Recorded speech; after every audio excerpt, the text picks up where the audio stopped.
Hey fellow colorists, my name is Mike, and welcome to part 1 of my video series on comic book coloring style. This idea was born from this image, which is famous J. Scott Campbell pencils, link below, and then there's also a link to the inks and the flats, and I would highly recommend you go and grab this file from DeviantArt so you can do a similar exercise to what I'm doing. Now what I wanted to do was take this image and just color each character in a different style. I'm always looking to improve my range. I've only had a handful of professional jobs, and to be perfectly honest, it wasn't the most complicated stuff in the world. And because of that, I want to build a portfolio with amazing things in it, and I want to prove that I can do anything. And to do that, you gotta try new things. And so I was like, oh, well, I'll just go to Google and I'll look up some articles on comic book coloring style, and there's going to be all this content. And there's nothing. There's a handful of interviews with specific colorists that vaguely talk about what it is they do. But there was no one has really unpacked what it means, what comic book coloring style means. So I'm going to do my best to do that. Now, bear in mind, I'm only I don't want to even say an expert. I'm only competent in a few of these styles. There are only a few things that I've done with great repetition and feel comfortable with. A lot of these things are going to be completely new to me. And we're going to dissect these three things with each style. We're going to look at the tools. So that means I'm going to show you specific brushes or blending modes. We'll fill out what all three of these things are. But we'll look at the tools, the colors that we're using, which is a little unfortunate because this is a big superhero image. So we're going to be kind of limited here. And then, of course, the level of detail. And that can mean a lot of things. So let's start with tools. What does tools mean? Well, the first thing you want to look at is flats, just flat colors. Our first tool is taking a 100% opacity brush with no texture and just filling in underneath the lines. So outside of Black Cat here, who's a stupid character, we see these are flats. And in flatting, or flat coloring means more than flatting. Flatting is just a utilitarian thing that you do to set up an image. You can flat color. There's plenty of comics that are simply flat colored, but usually the line art is colored, and the line art is of a different style, so you can color some of the elements inside. But now I'm not going to do a flat colored, I'm not going to waste one of these characters on flat coloring, because we would flat in, and then we would color some areas of the line art with a flat brush, and you don't need anything other than two separate layers and the standard round brush that comes with every drawing program, right? I started to airbrush here, and airbrush is probably the next simplest style to achieve some sort of rendered look. And so we're going to do, the next video is going to be doing her face and the mask and the elements here that aren't done on Black Cat, and then we'll talk about the singular brush that I use to do all of this. And yeah, that'll be the first video where I'm actually coloring. So other tools are brushes, right? Now, brushes generally means texture and shape, but a lot of times the style of painting is thrown around. And painting isn't a brush thing. Painting is an opacity thing. And I don't know how simple. I guess I'll define opacity as the translucency of your brush, whether or not they are overlaid. Then we can also talk about painting also usually involves blending as well, but it doesn't have to. You can have very brushy, unblended painting styles, and then you can have super hyper blended painting styles. The Joss Whedon Marvel collaboration, The Astonishing X-Men, which was 18 issues, I think. It comes in a huge omnibus, and that is super, super blended, right? Whereas, I don't know, like Hellboy is very, very, very textured, arguably as textured as you can possibly get. So textured it looks flat sometimes.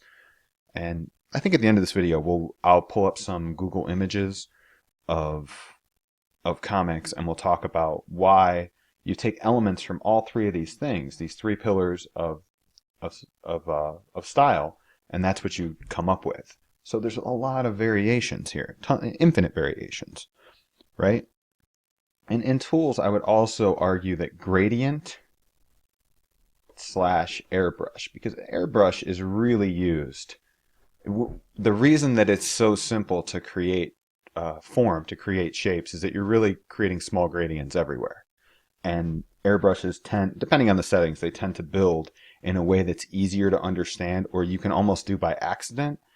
So you see a lot of over airbrushing generally in certain comic books, but there are over airbrush comic books like The Boys, the Garth Ennis, which is a great comic, which is over. It almost looks comically over airbrush, but it works for whatever reason. But some of that can be that the story is really good and compelling, and sometimes you just are allowed to. I don't know if it's good or if it's just good because the story is good, but it works. Visually, it works. So we also have software functions. So that's blend modes, filters. So it's something like we're airbrushing to get I wouldn't even say a latex effect, because this isn't realistic detail, right? This is just sort of creating some forms to give it depth, not to give it realistic detail. And that's something we'll talk about detail when we get to detail. But software, you also have overlays, adjustment layers, anything that software can do that you're not really doing by your hand, right? And then there are traditional tools too, because you don't have to color digitally. It's just way easier. And oftentimes, like look at in my just regular old tool set, and I've hidden this stuff, so I don't know how to unhide it. I'm still learning Mega Studio. I have no idea how there we go. So if we look in this is how I would normally be coloring. I just had that hidden so that I could draw over here, right? These are my basics. I call them my essential tools. These are the things I need that I can pretty much do whatever I need to do with these 12 brushes or whatever. But look up here. I have Copic markers. I have a setting for every possible version of a Copic, because I want to be able to mimic those traditional implements that create unusual textures or unusual shapes that you want to be able to repeat. I mean, by the same token, I have I call it my texture thrower, and having reliable repeating textures is important to building a certain type of style if you want consistency with a certain character, or if you're drawing the same dragon over and over or whatever it is, you're not going to want to just use some random texture every time. And then that brings us to photo textures. That's also something that you can use. I would like to think that it needs to be used sparingly, but it certainly has a place. This is what we're using. Yeah. Okay. I got some notes here. Let me get back to those. Oh, and under the traditional medium, you also have tools that mimic this: watercolor brushes, oil paint brushes, things like that. I think that we're doing ourselves a huge disservice when we just say, oh, he has a painterly style. It's silly. And I have two examples written down here. So two books that I love. I talk about Hellboy a lot because it's probably my favorite comic, but I love Saga, which is another. No, I think that's Image and not Dark Horse. But Saga is wildly popular. Fiona Staples is the artist. She does everything. It's awesome. It's a blend of sort of, it's like painted backgrounds if you haven't seen it. Here, well, let's just pull it up. You can use Google image search. So this book, Saga, and Hellboy can both be described. The artists are using their colors like a giant paint set. There's a lot of opacity, and look at these background elements. It's just painting, right? It's probably digital painting, but it could be traditional painting, and then they laid this over it. Who knows? It doesn't matter. But you have a lot of opacity, you have a lot of color variation. But look at the characters. Now, in here you basically have, this is a form of flat coloring, right? This is just cell shading, is what it looks like to me. All these colors look like they're completely flat. There's no variation. There's uh, the rendering is somewhat realistic, and this looks to me like a multiply mode, a multiply layer up on top, clipped to this line art, and it's probably a very light pink color, like almost gray, but there seems to be a little bit of pink all the way across all of these, so it sort of ties them together, and that's what makes me think that it's multiply. Whereas you take that in contrast, this is a Hellboy, a big Hellboy image, but all of the covers and the interiors, when Mike Mignola draws them, because he's not the only, they do so many books. He hasn't drawn every issue of Hellboy, but uh, if you look here, there first of all, every color is represented here. There's green, yellow. There's a ton of these darker colors are really super desaturated oranges. Uh, this orange-red color, if you look, especially through here, it's the same hue, but you're just adding saturation to create this right here. Uh, these are very, very textured, and I hope that you can see how how the rendering is, but the rendering is super otherworldly, right? That's an important distinction, that levels of detail define your coloring style, and we'll just move right on to that. Okay, so when I talk about detail, well, first you can say, is it flat to photorealistic? And we've seen, this is usually reserved for covers because it takes so long, but there are plenty of hyper, well, just because something is photorealistic, I shouldn't say that, doesn't mean that it has to take a long time, because this doesn't determine uh, sparse to cluttered to clutter. Okay? Because you could have a photorealistic eye, but then everything else basically be a blank white page, right? It could still be sparse, but be photorealistic. So your level of detail is here, how dense is it? Here, how detailed is it? And then, like we just saw in the previous example with Hellboy and Saga, what does the rendering look like? Does it look real or like reality? Or is it otherworldly, I guess? Odd? Unusual? Whatever you want to call it.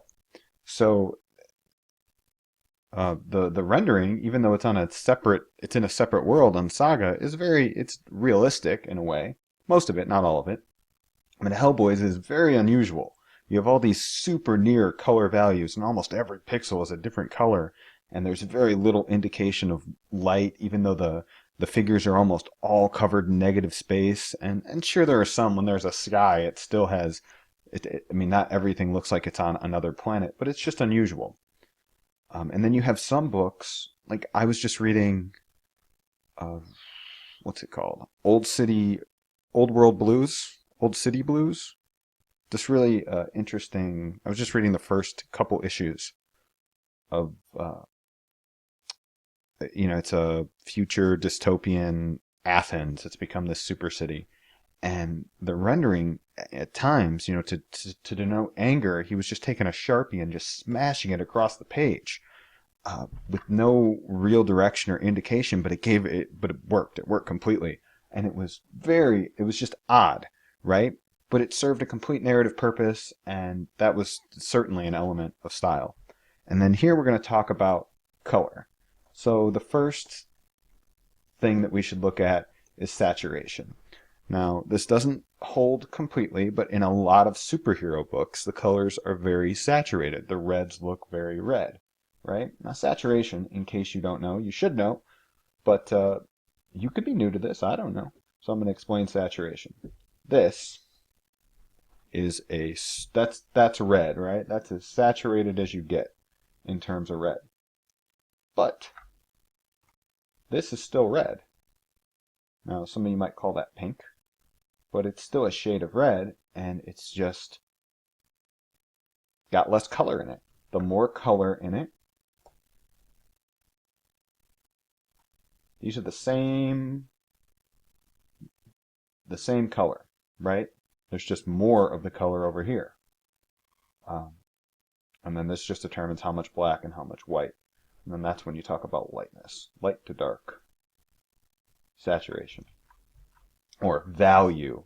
This is your value. When we talk about color value, we're talking about how much black versus how much white, all black, somewhere in the middle. Right? So a color can be, you'll often see this with shading, right? You'll pick a certain amount of saturation, like say something's pretty saturated, and then the shadow of that might be here, and then the highlight of that might be here, right? It's all the same. It's the same exact amount of color, but different lightnesses and darks. So that's something very, very important when it comes to color selection. Now you certainly can, when you have this color right here, you can shift the hue and use a shadow that is a different color completely, and it can still look nice. And so when we pick our colors and our shadows and we do this whole image, I'm going to talk a lot about how to use this thing here. Well, and I really believe that you need Photoshop by default doesn't use a color wheel. They use a slider here. And even though you can visually think about it, I think it's important to download some type of add-on if you're using Photoshop. And everything I do here can be done in Photoshop. I still love and use Photoshop, and will probably finish all of the images in Photoshop because the Mega Studio is limited in a certain amount of things that it can do, and that's what I'm working in. It's just different. If I used me personally using this tool, and the software is definitely a tool, I know that I could get a different result in Photoshop, even though you can do the exact same things. So I would recommend using both, because most of you probably use Photoshop, and there's absolutely nothing wrong with that, unless you're talking about drawing. Drawing, it doesn't hold, it's not even close. Mega Studio is so much better if you actually draw, in my opinion. There's not an affiliate link, no one's paying me to say that, but I just love Mega Studio.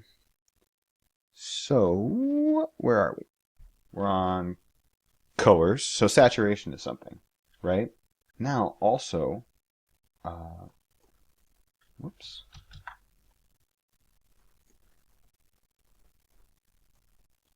Value, and this is supposed to be a Greek delta difference. So when we're talking about the base tone and the highlight of something, like let's say that this is our base tone, right?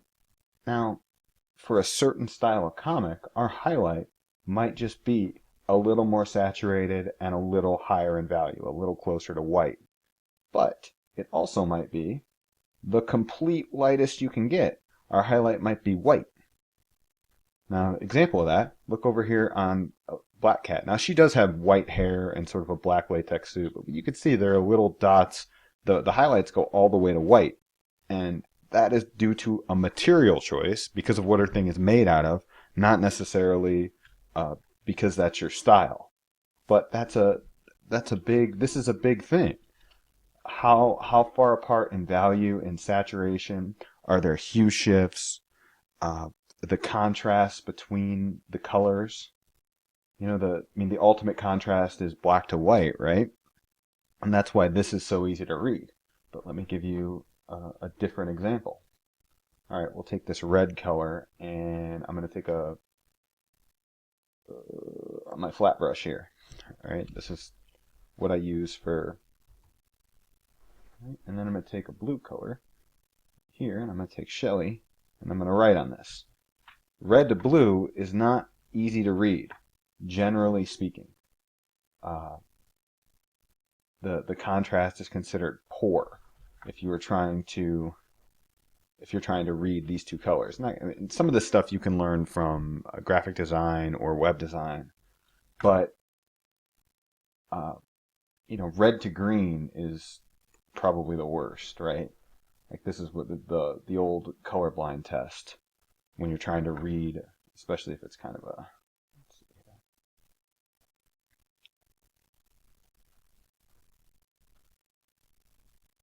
it hurts your face, is what I'm getting at. So, but black to white, blue and orange, sometimes complementary colors are, uh, you shouldn't look at it like that. You could just, there's a chart. You could just download like a web graphic chart about which colors are easier to, like black and yellow work really well together in terms of contrast.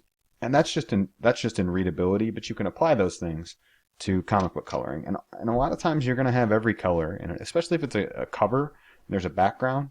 You're going to have every color in various levels of saturation and value, and getting those things to work together. Sometimes there are mechanical, calculated things that you can do, and other times it's just using your eyes. And importantly, having a monitor that is calibrated appropriately. If you haven't professionally, like, there's a couple little devices you can buy I mean, they're pretty expensive. The most expensive ones are like $120, but you can find them cheaper. And there are also some softwares that are $10, $15 that do a pretty good job. But certainly you're going to want to calibrate your monitor if you are coloring. So these are the pillars or the elements of style that make up comic book coloring to me. And I'm sure there's some things that I forgot. I have a whole page here written of different things to write here, and I glazed over a few, and I don't want it to seem too cumbersome. But the plan is, as we go character by character, we're going to talk about these three elements of style, and I'm going to show you all of the tools, a detailed explanation of the tools, and since I know so many people use Photoshop, so I am going to be working in Manga Studio, but I'm going to probably offer explanations for Photoshop as well. A lot of it is going to be super similar. And there shouldn't be really any difference between this first character. I'm just using an airbrush and a regular round brush. I mean, this is as simple as it possibly gets. That's why I already did more than half of this character. So the plan is we're going to do Black Cat, and then we're going to do cell shading with Rocket here, because none of the other characters really work.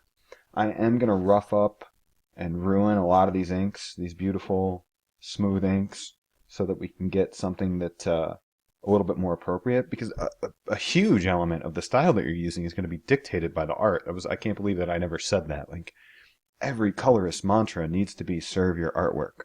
That's very, very important.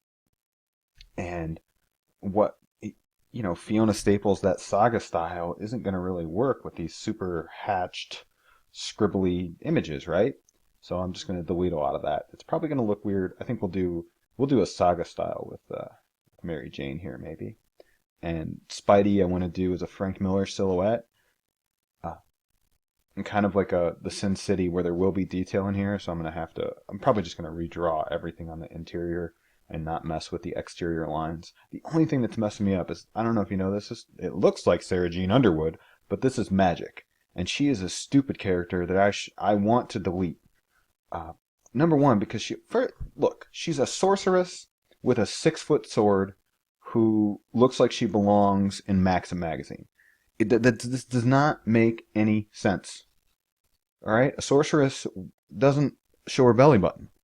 That's stupid. All right? It's hypersexualization for Psylocke makes sense. She really does. Former model, blah blah blah. Like, she would look like this. But and why does she have a sword?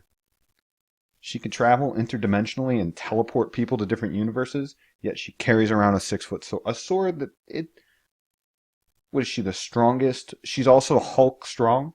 Hulk couldn't wield that sword. And that's not about, it is a comic book. It doesn't have to be real, right? It just has to be believable. And this is just stupid. She's stupid. And her sword, which does glow, I don't know if I want to throw that light everywhere. I put these gray tones behind here because I thought about doing, like, dividing these up and doing, like, similar styles together. And then these would just be real weird. And then doing backgrounds, like if I was going to paint here, I'd have a painted background, and then I don't even know. So, yeah. We don't have a total plan. I encourage you to download this document, which is available on DeviantArt, and color along, or do your own thing. Send me what you do. Tell me if, as we go, if there's like a specific style or a specific comic book that you want me to address. Because, I showed you two painted styles, Dave Stewart, Fiona Staples, but there are a million more.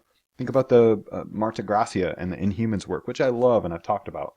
And I love Inhumans too, the cover with Dante, and I think it's one of the best depictions of a hand ever, where he's holding that hand with flames coming out of it. I drew it.